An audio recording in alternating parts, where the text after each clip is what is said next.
My father protected me, taught me, kept me alive. And that's exactly what I'm going to do for my son. Hello, Dexter Morgan fans, and welcome to the Dexter New Blood Wrap-Up Podcast. I'm your host, Scott Reynolds, writer and producer of the Showtime original series, Dexter, and now the new Showtime special event series, Dexter New Blood. If you're listening to this podcast and you haven't been watching Dexter, I would encourage you to take up this great offer we got. For those Dexter New Blood Wrap-Up listeners who don't have Showtime yet, visit show.com/DexterPod. Once again, show.com/DexterPod for a special limited time offer. You get to try Showtime free for 30 days.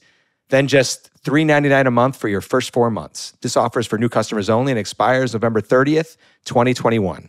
So you should do that because that's a pretty good deal. Is that a good deal, Jack? Yeah!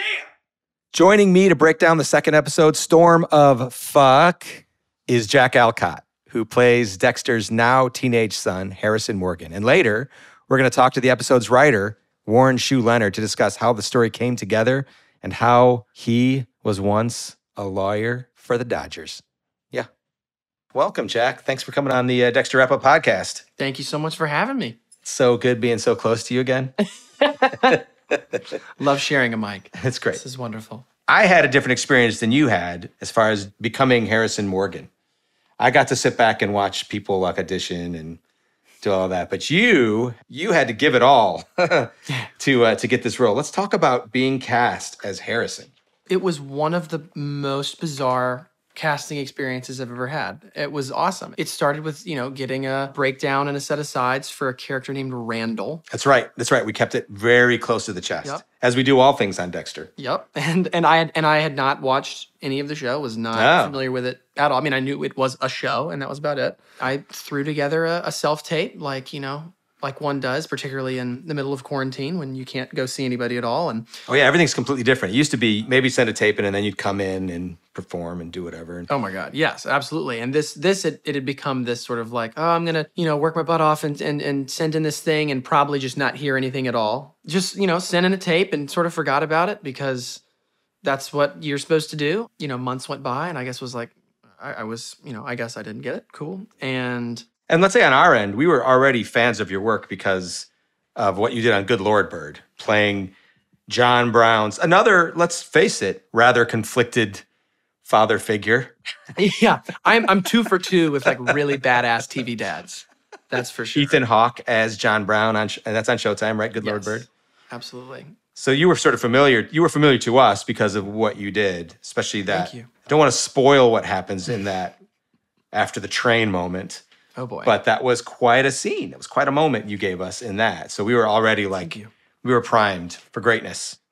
That show was a blast. But yeah, I sent in a tape and, I felt good about it and didn't hear anything back and was like, okay, guess not. About a month later, I get a call back. She's like, oh, you got a call back for Dexter. And I'm like, oh my gosh, it's for Randall. And I was like, oh, awesome. Because that role, I when I read, I was like, this is really interesting and cool. And was very excited to do the callback. And so you still didn't know who Randall was? Not at all. That's great. Not even a little bit. And so I have a Zoom callback with Ross Meyerson, our casting director. There's no notes going into it. We're just gonna do one of the scenes. He said, have all the scenes ready, but we'll probably just do one. And there's one scene in the packet that I really don't want to do because it's like an emotional scene where I gotta freak out and oh God, I try to do that over Zoom. This is good. It's just terrifying. Of course, that's the scene we're doing. Yeah.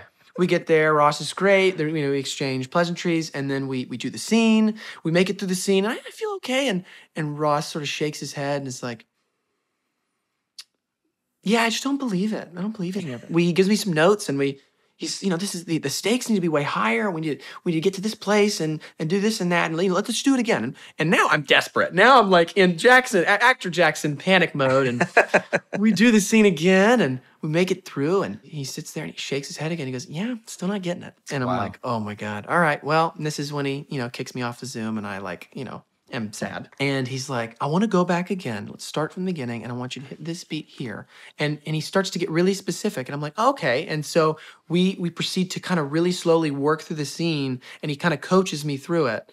we finished the scene, and he's like, that was really good work. And I'm sort of like, I'm in such uncharted territory. This is so weird. And this is after we'd already seen your first edition and said, we like this guy. So Interesting. yeah. So I guess that's why he was trying to find that thing. I guess so. And so we finish it, and I'm thinking, okay, we're done. And he's like, all right, let's go to the second scene. And I'm like, oh, shoot. All right, we're really doing. And so we do the second scene, which I'm much more confident with. As I'm gonna redeem myself here. The scene requires different things. It's a scene with Dexter. There's lots of other stuff going on. I'm like, all right, let's go. And it's like everything's wrong again. No, man. We didn't. And so we work through it again. And I've never felt more sort of insecure and like, gosh, I must be really screwing this up. And we finished, and he's like, all right, we're definitely out of time. But if you could log back on in a couple hours, I'd love to see you do the last scene. And I'm just like, okay. Wow. 4 hours go by. I log back on. We do the last scene. We do it once. And he's like, oh, man, I hate to like make you wait all that time and only have you do it once, but that was great.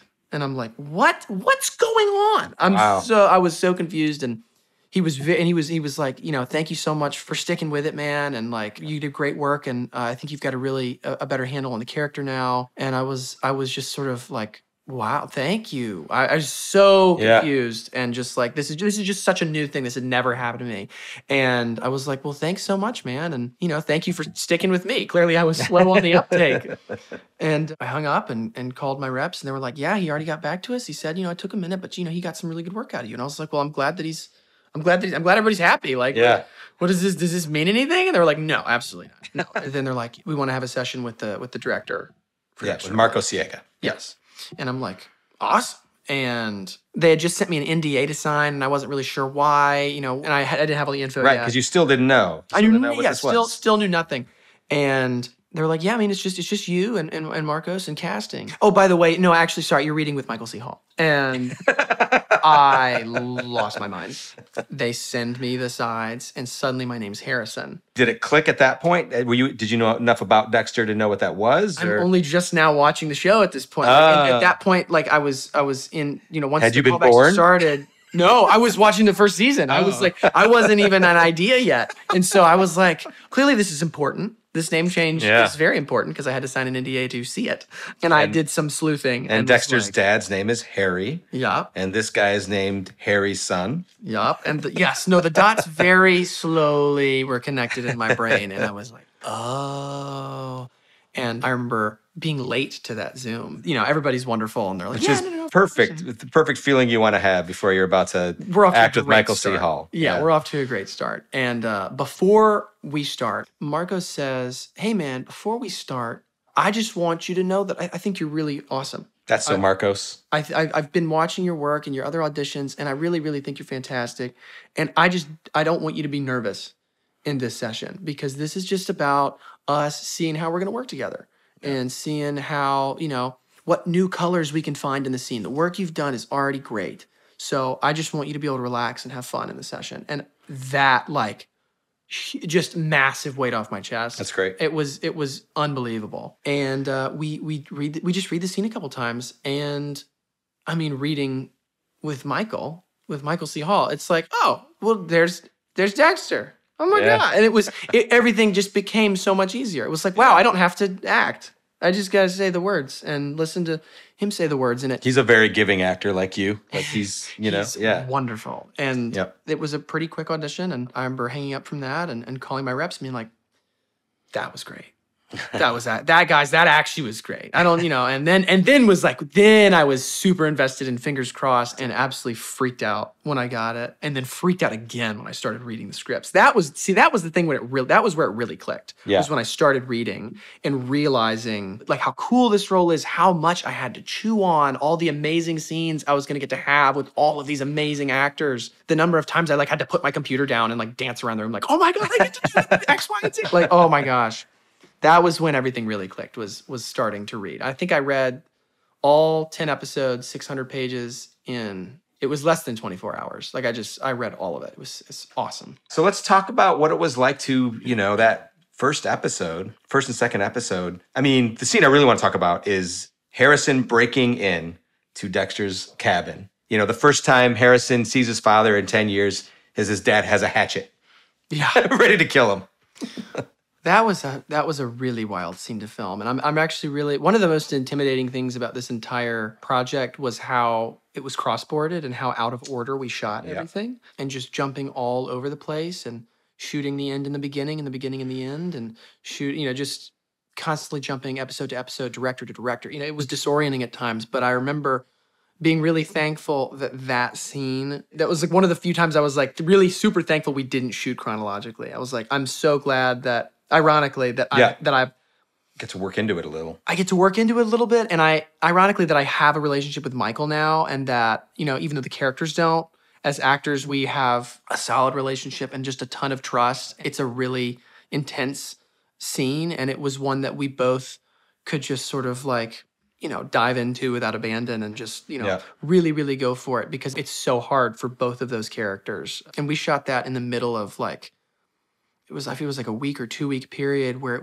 we shot all the stuff in the cabin, and it was just me and Michael like every day, all day, which was those days were so great. Was that cabin, I can't remember, it gets to be a big blur. Was that cabin in the woods off the frozen lake, or was that cabin that was soundstage cabin. It was soundstage cabin. That was soundstage cabin, yeah. So this was, probably like 12 weeks in at this point. We had been going for a good bit.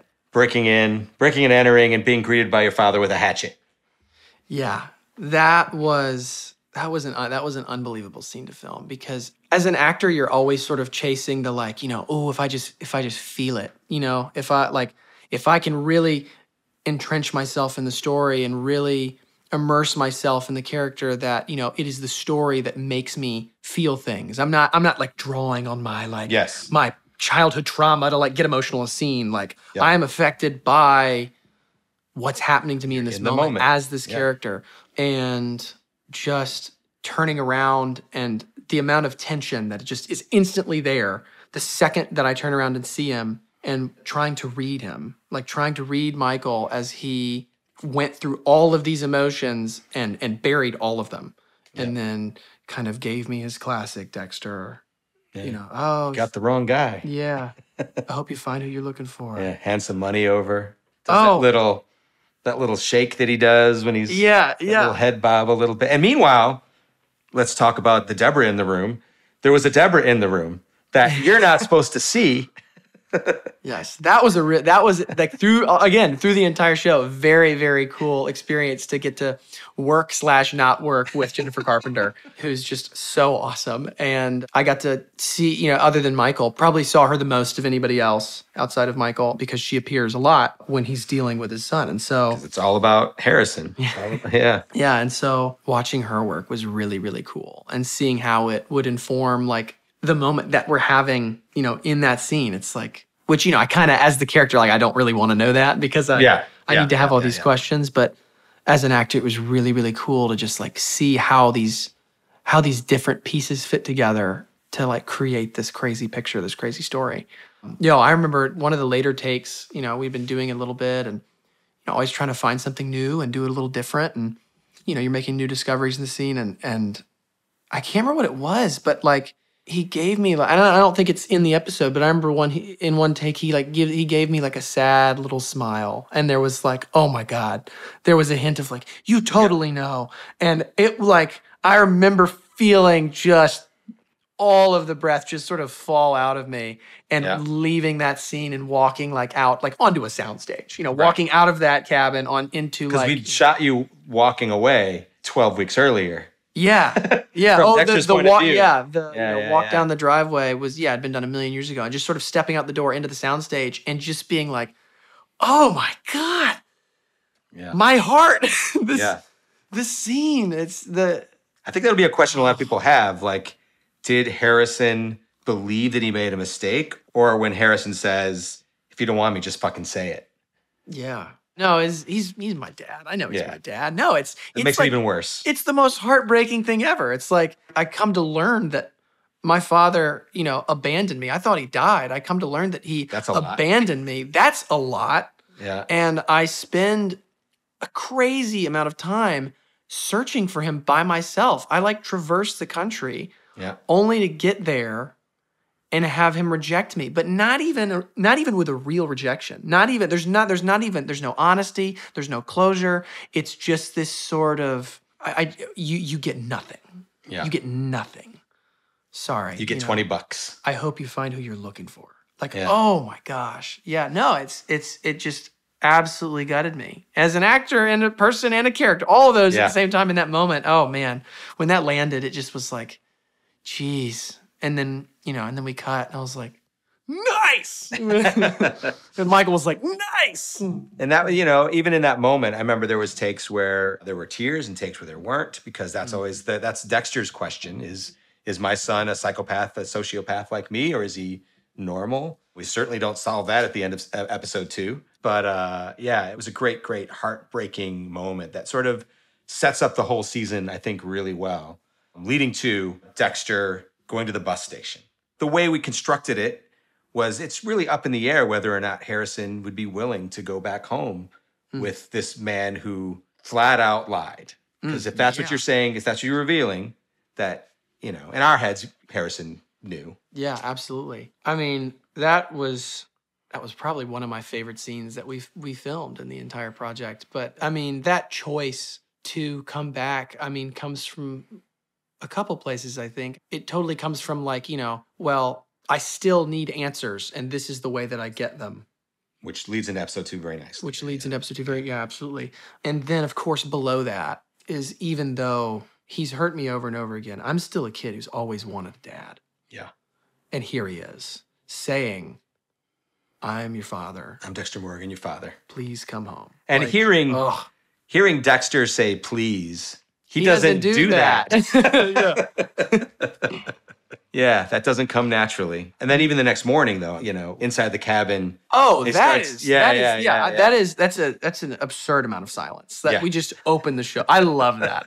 The first time I watched it, and we, just cuts right in on like staring match. Yeah. What do I say to the son that I abandoned? Oh my God. You got big. Yeah. Holy crap. That was a ton of fun. That was, I don't know how many roast beef sandwiches I ate. And they're dry. And we purposely, when Harrison goes, I could take a sandwich, and Dexter's like, all right, I've got to weigh in. And that's sort of like Dexter's secret, right? Dexter tries to find ways into people's lives because he doesn't know naturally how to do it. So with cops, it's donuts. With you, it's a sandwich. So he gets, makes this very dry sandwich. And when we were breaking it in the room, we were like, so should he bring him a water? Should he bring him something to drink along with it? And we're like, no, because Dexter's very literal. He said he's hungry. So Dexter, being Dexter, brings him a sandwich. Getting to that final conversation where Dexter offers a cot and some clothes. Very simple things, but, those mean a lot, I felt. So it's a big gesture. Yeah. Yeah. And he's like, I hope you stay. And Harrison says, I'm not sure. Yeah, I didn't come here for this. I came here for answers. I came here for answers. Yeah. And then you have these two men sharing this same hurt. Want to talk about that? Like this dark tendencies. Dark tendencies? Yeah. No, it's like, it's in reading that letter, it's like, it's the only thing that sticks out to me. It is the first thing I see, is the first and the last thing I see when I read his letter. It's that there's something wrong with me. This must be why he left, because there's something wrong with me. And I don't know what it is, but it must be terrible. Yeah. Because he faked his own death to leave me. It's not just a divorce. Like a lot of kids of divorce have those feelings of like, that must be something wrong with me. Yeah. That's what if it's my fault? This is like, this must be my fault. He didn't just leave me. Yeah. He faked his own death. And then referenced it directly that I have something wrong, that I have dark tendencies. And that, I think, that just fuels all of Harris. That is at the center of all of Harrison's anger and loneliness. Like, because I'm different, there's something wrong with me. And whether or not I know what it is, I'm alone. My father left me. And then, and then I never knew my mother and my stepmother's death. I've been literally left alone and have nothing but, because I find the letter when Hannah dies. And so I have this terrible rough go. I end up in a bunch of not great foster homes and kind of kicked around. And when I finally find him, he rejects me again, and there's a lot of hostility there, and I think a lot of it surfaces in me sort of saying, "What's wrong with me? Yeah, what did you see in me that was so dark?" And then when he, flips it around and says, dude, it wasn't you, it was me. Yeah. It's almost hard to process. Yeah. It is hard to process. It's almost impossible to process. Because Harrison's memory of Dexter Morgan is the bright self, this happy-go-lucky man who makes pancakes and is goofy. It's awesome with kids. And great with kids, yep. Because Dexter cares about kids because of his own past, that Harrison has no idea about. Yeah. Doesn't know anything. It's quite an ending. It's that first glimmer of hope, like between them. And yeah, I love the ending of it. I love the bit about that we come back to pancakes. He's like, but not blueberry pancakes. And I finally sort of make a concession because I'm just sort of an asshole to him through the episode. I won't take anything that he gives me, nothing. And then, that's like the first concession. I'm like, okay, maybe regular pancakes. Yeah, I love that moment. Yeah. So Dexter, psychopaths sort of don't know how to look at things that are outside their own influence. Everything is a reflection in some ways, right? Mm. They define things or how they could use it or how they can manipulate it or whatever. So Dexter the whole time is looking at Harrison and thinking, well, he must be just like me. Because the flashbacks to, I don't know if you remember the flashbacks to young Dexter, he's like sweaty and awkward. Yeah. And you really don't want to hang out with that. Painful to watch. Yeah. So Dexter the whole time is like thinking, well, he must be just like me. And much to his surprise, Harrison goes an entirely different way. Oh, yeah. No, Harrison's like, he's got all these similarities to his father that we keep getting glimpses of, which keep it really interesting. But then I love how just glaring their differences are. It's like, and it really fuels the question. Like maybe he's, maybe he's not like me. Maybe he is. It keeps us actually asking the question. Yeah, I mean, Deb for sure watches it and says, "Look, he's not an awkward as fuck budding serial killer like you were." Exactly. Yeah. He's quick on his feet like Dexter, but he has that extra. He's more human. Like he's not. Yeah. He never comes across as the sort of like textbook sociopath lizard person that Dexter like really just is constantly showing moments of. Yeah. Like there's none of that. Like he's a little more naturally charismatic and comfortable. And there's a level of comfort and confidence that I think Harrison has, partially from just, being, 16 going on 40 because of how all the things he's been through. So all the, the young people stuff, it sort of doesn't mean as much to him, which is ironic because I'm constantly worried there's something wrong with me. With the exception of that, I'm comfortable in my own skin. Yeah. In a way that Dexter really isn't. Nope. And for sure wasn't when he was 16. Oh, yeah. Not even close. Not even close. Yeah. That moment when Scott tries breaking down the door with a piece of wood and Harrison, I feel like you see that confidence in Harrison, the way he looks at Scott. Just like, what? We are not the same. Where am I? Yeah. Who is this caveman? Yeah. Wearing a Black Christmas t-shirt. What the heck is going on with that? Yeah. And then Harrison just goes up and does it. And then you see that first sort of attraction between Harrison and Audrey in that moment when she says, my mom is not going to like you. Yeah. And then we cut to Oscar Wahlberg and he's like, damn it. Yeah. Yeah. Competition, you know? Yeah.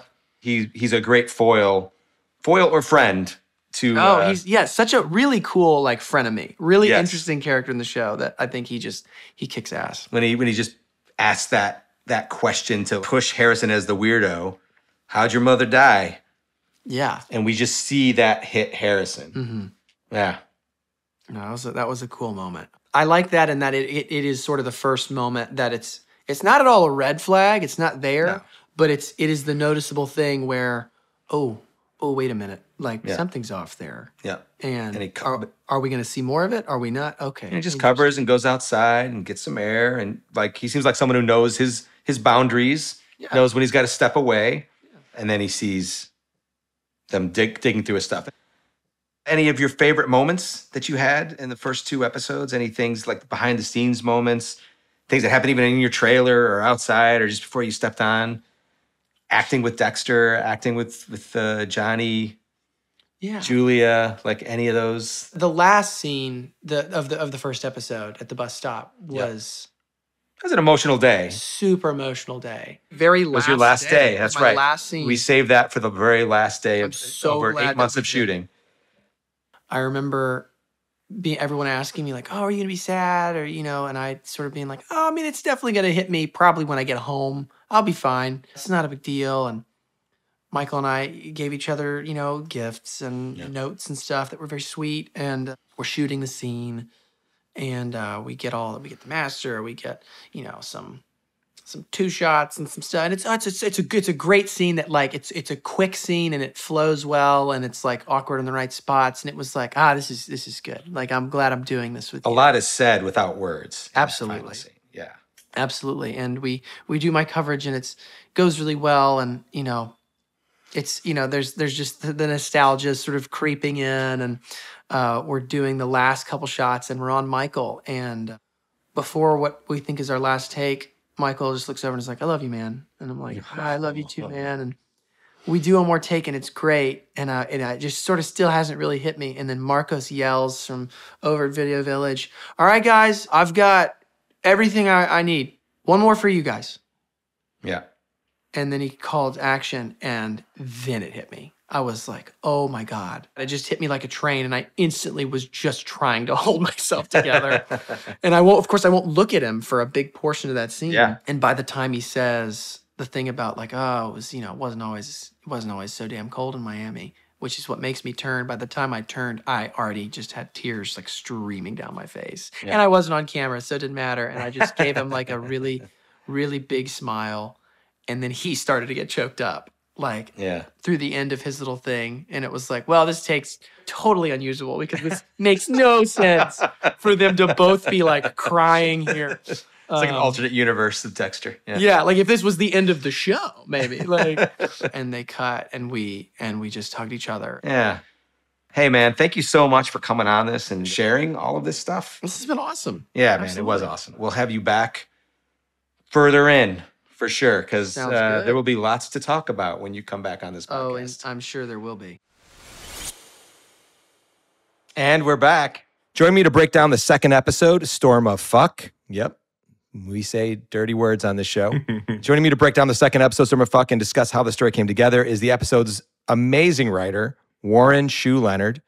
Hello, Warren. Hello, Scott. Hi. Hey, man. So let's get into it, because you have such an interesting story, Warren, about how you became a writer, because I wouldn't say yours was a normal path. No, it definitely wasn't a normal path. I think, I had always wanted to be a writer, but I kind of had no idea how to become a writer. I grew up in rural Maine. So for me, I took a much easier route, I thought, which was to become a lawyer. And I did that for about 10 years. And I worked as a lawyer for the LA Dodgers for about 6 years. Sorry for your loss. Yeah. Thank you. I appreciate that. It was a good year. And then I made the leap and became a TV writer, as one does. Yeah, I'm like, how?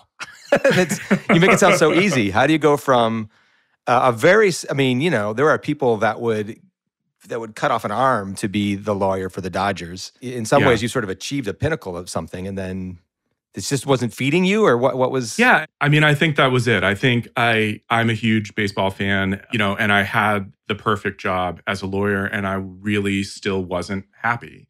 And I think that, it told me that if I can't be happy doing this as a lawyer, this is not what I should be doing. Yeah, so it was a little bit scary. I made the leap. I quit my job, and, I got lucky and got staffed pretty soon thereafter, and I've just been working ever since. Was your first show a lawyer show, or? It was. I think my first 3 shows, maybe 4 shows, were law or legally related. So, that was how I moved in. And did you write like a spec that everyone loved, or? I did. I wrote a legal procedural spec that got me my first job. Although I feel like my first showrunner hired me because he was actually a huge Dodgers fan, and he just wanted to hear the inside dirt of like what it was like to be there. But so I did a lot of legal shows, and then kind of branched out later in my career and ended up on a Marvel show, which I loved, which is what I was working on when I got the call from Clyde asking me if I was interested in coming to work on Dexter. Clyde is a giant fan of yours. When he told me, he was like, what do you think of this guy? We both come from Marvel, so that's fun too, right? You were Runaways? Yeah, I was working on the second season of Runaways. I remember the moment I got the call from Clyde, I was on the Paramount lot, and it said Clyde Phillips, and I pulled it up, and he said, any interest in coming to do this with us? And it was immediately a dream come true. I was so excited. You were a Dexter fan before? You'd watched it? I was a Dexter fan. Yeah, I'd seen up through Clyde's seasons. I'd seen through season 4. And I think season 4 is like almost a perfect season of television. So I was a huge fan of the whole thing. Yeah, I was a part of it, but I also was a huge fan of the whole thing, which is fun to write for things that you are fans of. It's amazing. Such good times. You were this awesome voice in the room from beginning to end. So glad you were here for this New Blood season. It was amazing. It was a great room. Let's talk about the return of Dexter's voiceover. So last episode, the first episode, we didn't hear Dexter at all, his inner monologue, which is such a huge part of the show, until he actually makes that decision to kill somebody. So in a lot of ways, this episode was kind of a return to form as far as voiceover. You want to talk about writing voiceover, what that was like to finally get to do it? I mean, you were like... For us, it was great because we had the template of 8 seasons and his voice is so clear. And, for me, sitting down and just starting to conceptualize the episode, I mean, even from the very first moment, the very first scene, you're literally in his head with the first line of like, what do I say to a kid that I abandoned so long ago? And, it just felt so real. And he was dealing with these, parenting issues and issues of abandonment and issues of identity. And it came very easily, I think, just because the moment felt very pure and real to me. I mean, that's a big part of this episode is like, how much does Dexter reveal to Harrison? When we were breaking the episode, we start with this big, long, awkward, kind of funny in a Dextery way conversation. What do I say to the son that I abandoned all these years ago? And he's sitting across from him and like almost an uncomfortable amount of silence between them as they just stare at each other. And then Dexter says, "You got big." Yeah.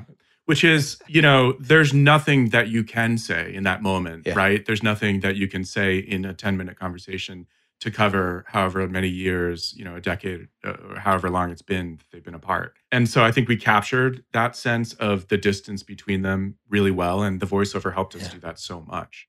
Yeah, it's Dexter letting us in to feel his feelings, Yeah. And a lot of times we talk about Dexter having an unreliable narrator, but I feel like in that opening conversation, you crafted something that was very reliable. Yeah. He was telling us the truth about himself. Totally agree. I think that everything he's saying in his monologue, his internal dialogue is true. I think he's really feeling the pressure and the fear of what he's going to do with this kid that he doesn't know anymore. And I think also, the fear of like, am I going to fuck up my kid, by him just being here, which obviously we got through Deb's persona in some of those early scenes as well. But it's all very real and relatable parenting stuff. Yeah, I mean, the parents in the room, we all were talking about this felt like a very personal season to a lot of us because, I was constantly worried that I was screwing up our kid. As a parent, obviously, I have a young son, and that's something we're worried about all the time is, are we fucking up our kid just by the choices that we make without even knowing it? Yeah. I think one thing that's kind of cool, this is a little bit personal, but, one thing that was cool for me for this scene was I was actually able to draw into my own personal experience for this opening scene. My parents had split up when I was very young, when I was 6 or 7. And I had gone to live with my dad and hadn't lived with my mom for almost a decade. And then I had gone down, she invited me back. I hadn't really even seen her for almost a decade. Wow. She invited me to come spend the summer with her. And I remember that feeling of being like 16 and not really knowing her and the awkwardness of that. And I was able to use that in this scene because it's almost exactly what happened, minus the serial killing elements. In my life. I remember you sharing that in the room and we were just like, tell us more. And you sort of became this like driving factor for all of these sort of conversations between father and son. And thus you should write episode 2. I mean, I think that's, that's when your best writing comes is when you're digging into something personal and deep. And then the episode sort of like begins with this long conversation, this long awkward conversation where not much is really said other than, except from Harris's point of view. Dexter learns that Hannah died, which was a killer moment. Watching Michael as Dexter, watching Dexter experience that loss in that moment and then have to continue forward and just be there for his son Yeah. was pretty amazing, I got to say. And also all the guilt that he immediately felt, that realizing that, Harrison had been on his own, which I think all that stuff he says about, I regret it now because I never thought you would be on your own. That's all real. Yeah. He means that. And they played it beautifully. Yeah, and it's an odd thing for a psychopath to feel guilt and regret, and actually feel guilt and regret, because he does love his son, leading to that end conversation. You want to talk about that end conversation, the letter, all the revelations that come out of that? Yeah. So he had learned from Angela, basically. He had that great conversation with Angela about how to be a parent to Harrison. Just start with something simple, right? So so he's moving in, and he gets the things as a real olive branch, I think, to say that I can try to live up to this role of being your dad, which is a huge thing. And then the revelations of the letter really opens up this thematic that's, brought up, I think, in dialogue at some point. Dexter says, like father, like son. Yes. About Harrison. I didn't want the police up in my business, Harrison says. Yeah. He says, like father, like son in voiceover. And really, that's kind of the thematic for the episode in a lot of ways. It opens up the question of how much Harrison is like Dexter. That's going to be a driving narrative force, I think. And that revelation of dark tendencies in the letter, did Harrison have dark tendencies, is a huge thing from Harrison's perspective. I think that everything that Dexter is saying to Harrison in that moment also is true, that it really was about Dexter. Yeah. That the fear was all about Dexter and not about the son. Yeah, it allowed him to be open and honest as he possibly can be. Because that's like Dexter's big wish from beginning till now, that he wishes he could be open and honest and be accepted, to belong in some way. Yeah. And it was a powerful moment on set. And the words that you wrote of Dexter saying, I always had my demons, he was able to open up just a little bit. Obviously, Dexter has so much to hide, and he's done such a good job of hiding it for so long. I think a lot of the episode is about him saying that this is what happens when he gives in and he's rusty. Yes. And he is rusty. He's gotten so good at hiding who he is, I think, that there's real danger for him to give in. And the fact that his son has appeared and entered his world and is so close to him, he thinks that this is the thing that's going to keep him on the straight and narrow path for a lot of the episode. And I think it's actually just a real danger for him, a danger that, letting anybody get that close can be so problematic for him in his world. He knows that. Dexter, on the one hand, is trying to be as open and honest as he possibly can with his son to keep him around. Meanwhile, hiding the truth. Like, we literally have him doing these things on the Kubota when he's talking with his son and trying to be honest and talk about what life was like, while he's swerving the Kubota, covering up the blood splatter, bringing his son along, as Deb says. Your idea of hang time is covering up a murder. It's going to be tough. I mean, I think we as writers are doubling down on Dexter's ability to have it all, right? So on some level, I feel like at one point in this episode, he kind of does feel like, I can be a dad and I can be I can be Dexter. I can be who I really am. I can be a serial killer too. And I can get away with it. And we're just stacking the odds against that happening, I think, by, putting someone he cares about so close. And then the other thing is, I think he has to figure out if he can be a father, if he is a father, like, to what degree he can actually be a dad to this kid. That long laundry list of things that Angela tells him he's going to need to do pretty soon if Harrison's staying. That's like really overwhelming to any parent. And I think to Dexter, 3 times as overwhelming, Yeah. It's going to change his whole life there. Yeah, he's formed this life that's made it very safe for him, right? Yeah, yep. He's a fish and game guy during the day. He goes back to his cabin. He goes for a little run to wear himself out, and then he goes to bed. And then he, gets pulled over by Angela, and they have sex, it seems like. It's a pretty good life. Like a nice, calm. Yeah. Everything is controlled. Yep. And Dexter is if anything, he's a very controlled human being. And then in walks this kid that he loves and he wants to be a part of his life. And then he's constantly fucking things up, right? Like, even just that moment that I loved when Angela just is going to go inside to get some tea, like she always has done in the past when the search party is there. And suddenly Harrison walks out and she's like, your son? Watching Dexter's face drop. Yeah, that was a great moment. Let's talk about Harrison and that anger you drew a lot from your own experience of that abandonment. How'd you feel about Harrison's anger and watching all of that bubble up? Yeah. I thought, first of all, I think the actor is amazing. He did a great job. Jack Alcott. He did a great job with it. The walls are up, and you don't, one day of somebody reaching out to you and giving you a coat at the bus stop is not enough to erase, however many years it's been that Dexter wasn't there for him. And the walls are just realistically going to be up for a very long time. And I thought at the very end, when Dexter says to him, this is the cot scene, he says, maybe I can be there for you now. That's a legitimate thing that Dexter's saying. And I think in Harrison's heart, that is absolutely all that Harrison wants to hear. It's his dream come true that he's not alone in the world, that he does have a father who cares about him and wants to be there for him. But it's so scary to commit to that, to believe it, to be vulnerable. Yeah, and maybe think that he understands me. That's... Yeah, and there's that element as well, for sure. Sort of solitary life. Let's talk about Deb a little bit. Sure. Deb's point of view was run away, stay away. I mean, that's one of the most heartbreaking scenes in the first episode when Harrison shows up and says, "Are you Dexter Morgan?" And Dexter has to lie. Yeah, that was so well played. And it's interesting. I feel like Deb's line, obviously, you did a lot of work on set for what Deb would represent into, I think. Yeah, it was really surprising to me when she went so strongly at Dexter. But at the same time, it is the part of him that's trying to protect Harrison, so you understand it. Yeah, it's. I was going to ask you that. Was it surprising seeing your imagined version of how Deb was going to be and then what she was?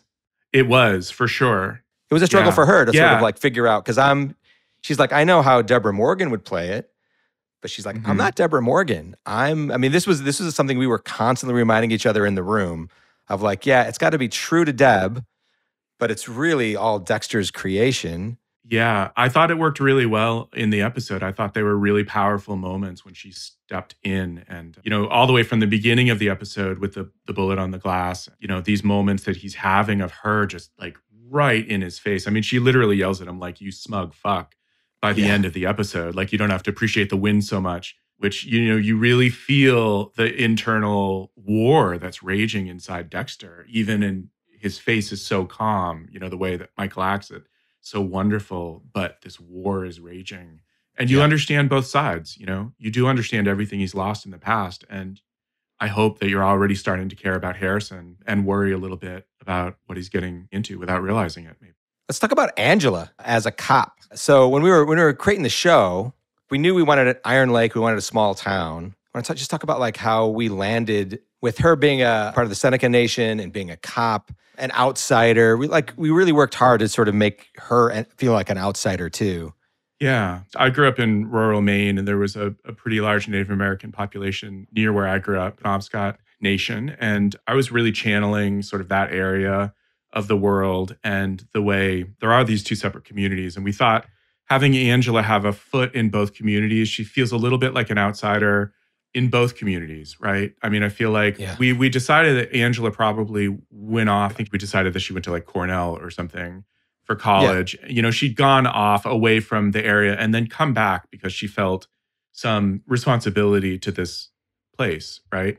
And went back and made a conscious decision that she was going to, she was going to be the chief of police in this town, not necessarily where she, the specific place she grew up, right? Yep. And she's the first female. Right. And first Seneca. Right. So she's a trailblazer in that way. And she's somebody that can finally represent the interests of that world that she came from. But obviously the irony is that some of the people that she grew up with don't feel that way about her. So we really like those internal conflicts for that character. Yeah. Let's talk about Kurt. Because he's sort of like this presence in the first episode a little bit. Because, we hear about when my dad finds out what you did, he's going to a world of pain. Right. He does all that. And then in this episode, Angela sort of makes reference to like, we got to get a hold of Kurt. We got to get a hold of the dad. Mm-hmm. So he's this thing. So we were building this episode up to this big speech, this Frank Capra-esque big moment. And then we said, all right, we look forward to seeing what you write, Warren. That's funny. I mean, yeah, I think, it's funny. One of my favorite movies is It's a Wonderful Life. So it's funny that you say Frank Capra. Obviously, there's a bit of George Bailey in the bank at the end of, during the run on the banks element of that. I think it also plays into the power structure of small towns. Where I grew up, there are these families that have just been there for generations, and everybody knows the Grosses and the Snows. And like, I think there's a reference to the Gigs. The Gig is based on a real person. I snuck that in. The county store basically in my hometown was run by a guy named Gig Limeburner. So I just pulled the name. And Mrs. Gross and her sheep in the beginning, that's based on the Gross family in Penobscot. I mean, that's one of the fun things you can do, obviously, as a writer, is just drop these little Easter eggs. I noticed there's also an Easter egg in the bowling photo that Harrison picks up. Yeah. Very fun Easter egg for our audience to find. But yeah, like the power structure of these small towns is like these families that have been there forever, and they've amassed power in these small towns. And I think we were kind of playing into that with him coming in and having everybody know him, and everybody is intertwined. And it also spreads sort of like stark relief on Dexter, that he's trying to be this person in a place where he is still an outsider, even though he feels like an insider. In Maine, they say you're not a local Mainer until you're like 3 generations in. Oh, wow. My dad, moved there in 1981. And I think in the early 2000s still felt like he was an outsider because the families have been there for over 100 years. So it was fun to play off of that character and the way things are intertwined and the power that Kurt has because of that to undermine all of Dexter's carefully laid plans in the episode. He's so smart about everything that he does, but he can't foresee that this guy's going to roll up in his truck and be able to just press everybody's buttons in the right way to keep that search going, and then obviously that reveal in the end of where the body is. I remember that was one of the things that I think Clyde had on day one. Yep. There were a lot of images that Clyde brought from day one in the room. He was like, it's this image, it's that image, it's that image. And there they are on screen, like just exactly as he pitched them. That slow pan down to the body was there from the start, and a great reveal. Like digging in diagonally underneath and putting the body there. And also like, because the fire pit, that's the only spot where the ground isn't frozen, Yep, for sure. Yeah, that whole Kurt sequence was so well written, first of all. Great job on that. But also watching Kurt step in, creating this moment where like even Harrison is looking at his dad, who's just brought him in, but he's looking at this dad that's willing to do anything to make sure that he does not lose his son. Yeah. And here's this dad that lost his son for 10 years and is now saying, no, I want you back. I want you to be a part of my life. And it sort of sets up this thing that's going to happen the rest of the season, Yeah. Thesis, antithesis. Fathers and sons, man. Yep. Of fathers. Parents and kids. Not easy. Lastly, I want to talk about my big surprise when you turned in the script was you created a character by the name of Scott. Yes, I know. Yes. That's the most important thing that we should talk about. Yes, the Scott character, I was surprised. No, I'm glad. It was fun. I mean, I think, obviously, Scott, your institutional knowledge like brings so much and brought so much to the writer's room that it was fun to put a character named Scott. It was so surprising when I find that there's a character named Scott who loves horror films and slasher movies and wears horror t-shirts every day. Yeah. And he becomes the main character after episode 3, right? So it'll be fun to watch that journey for him. Dexter's sidekick. No, I'm kidding. Yeah. You can cut that. You are exceptionally good at like writing teens. It's funny because you're not a teen, but you were given this like sort of very hard task of doing something we've never done on the show with Dexter before. Watching Harrison interact with kids. Because first of all, Dexter's worried about his son because all Dexter knows is his own experience where he was this, as Deb says, awkward as fuck, budding serial killer teenager. Yeah. And then he's watching this kid who gets along great with everybody, who walks up to the girl and has a conversation, isn't worried about hanging out with teens. And then you were given the task of writing the first like full on, here's a bunch of teens breaking into a cabin in the woods with somebody, the son of a serial killer. And you knocked it out of the park. Oh, thanks. I mean, I had worked on Looking for Alaska, John Green adaptation for Hulu, and I'd worked on Marvel's Runaways that had some teens in it as well.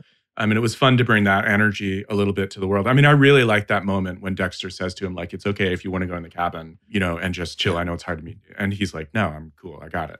And he just goes and talks to, the girl. I feel like that's also a part of parenting. It's like, the things that I'm worried about my son, doing, he's not worried about them at all, So it was a very relatable moment for me as a parent as well. Yeah, it was great. It was a great scene. Yeah. You handled it well. I just want to give you credit because one of the things that I love about this episode is the title Storm of Fuck.